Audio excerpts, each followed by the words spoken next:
청와대는 도널드 트럼프 미국 대통령의 주요 7개국 G7 정상회의 한국 초청에 대해 최근의 전략적인 위치 상승에 기인한 것으로 판단하고 있다고 밝혔습니다. 청와대 관계자는 1일 기자들을 만난 자리에서 이렇게 말했습니다. 다만 청와대 관계자는 한국의 G7 회의 참석 여부와 관련해 지금 단계에서 말씀드리는 것은 적절치 않아 보인다면서 신중한 태도를 보였습니다. 도널드 트럼프 미국 대통령이 어제 31일 어제 흑인 남성 조지 플로이드의 사망에 항의하는 시위 확산과 관련 연방 차원의 대응을 강력히 시사하고 나섰습니다. 이런 발표에도 불구하고 항해 시위는 점점 불어나 전국 75개 지역으로 확산되고 있습니다. 트럼프 대통령은 이날 자신의 트윗을 통해 시위 주도 세력을 극우 좌파로 규정하고 안티파를 테러 조직으로 지정하겠다고 밝혔습니다.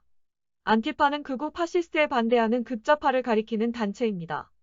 도널드 트럼프 미국 대통령이 흑인 조지 플로이드 죽음에 항의하는 성난 시위대가 백악관 앞으로 모여들자 한때 지하 벙커로 피신했던 것으로 뒤늦게 알려졌습니다. CNN 방송은 31일 백악관 당국자들을 인용해 백악관 주변에까지 시위대가 당도했던 지난 29일 밤 트럼프 대통령과 부인 멜라니아 여사, 아들 베런이 지하 벙커로 불리는 긴급 상황실 2호실로 이동해 1시간가량 있었다고 보도했습니다.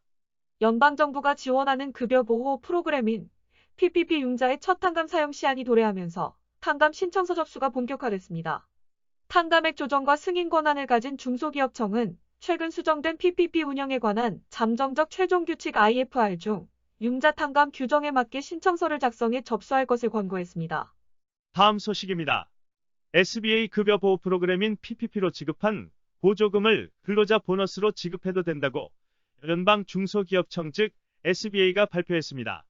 연봉 10만 달러 미만인 종업원에게 보너스를 지급해도 융자 탕감 프로그램 대상 목록에 포함된다고 밝혔습니다. 민간 우주선 업시대를 열 첫 민간 유인 우주선 크루 드래건이 31일 발사 19시간 만에 국제우주정거장 ISS에 도킹에 성공했습니다.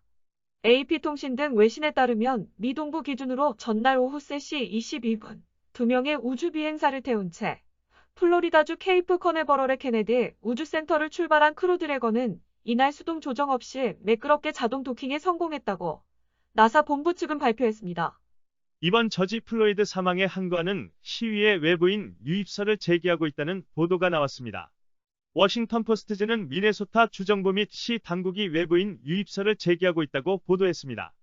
보도 내용에는 팀 월츠 미네소타 주지사는 관할 내 시위 참가자 중 80%가 타 지역에서 온 것으로 추정된다고 말했다고 보도했습니다. 월츠 주지사는 이들을 극우 성향의 백인 우월주의자로 제시했으며 특히 마약 조직이 연루됐을 가능성까지 언급했습니다. 하지만 이런 주장의 구체적 근거는 거의 제시되지 않았다고 워싱턴 포스트지는 지적했습니다. 다음은 한인사회 소식입니다. LA 한인회와 LA 총영사관이 치안당국과 그리고 지역 정치인들과 긴밀히 공조하면서 한인타운의 안전을 위해 실시간 대응에 나섰습니다. LA 한인회에서는 LA 경찰국과 에릭 가세티 LA 시장, 허브 웨슨 LA 시의원 등 지역 정치인들과 긴밀한 연락을 취하고 우선적으로 한인타운 보전과 한인들의 안전을 위해 힘써줄 것을 강조하고 있다고 전했습니다. 특히 오늘 LA 한인회는 앞으로 닥칠 시위에 대비해 시위 피해를 최소화하기 위한 대책 마련을 위해 커뮤니티 비상대책위를 소집해 커뮤니티 차원에서 대책을 세우기로 했습니다.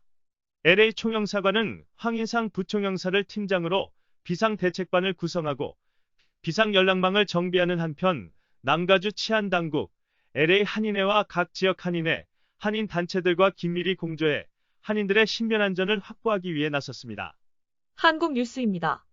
윤미향 더불어민주당 의원의 정의기억연대 이사장 시절 기부금 유용 의혹을 폭로한 이용수 할머니를 향한 민주당 지지자들의 2차 가해가 도를 넘었다는 지적입니다.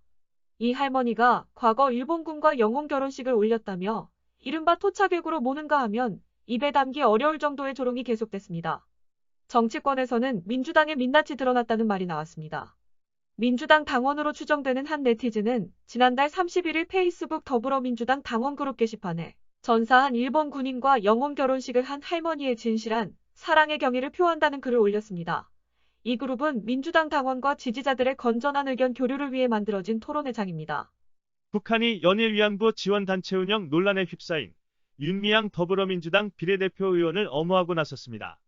지난 31일 북한 선전 매체인 우리민족끼리가 윤 의원을 둘러싼 논란에 대해 친일 적폐 세력의 비열한 음모 책동의 산물이라고 한 데 이어 오늘 1일은 메아리가 윤 의원을 비판하는 우파 세력을 토착외구라고 표현했습니다. 북한 선전 매체인 메아리는 이날 토착외구들의 도깨비 춤이라는 제목의 기사에서 남조선 보수 세력이 윤 당선인의 부정부패 의혹 문제를 의도적으로 극대화해 민심의 눈을 흐리게 하기 위한 광란적인 도깨비 춤을 추고 있다고 비난했습니다. 이상 강수정, 이승주였습니다. 오늘의 정오 뉴스를 마칩니다. 저녁 뉴스 시간에 다시 뵙겠습니다.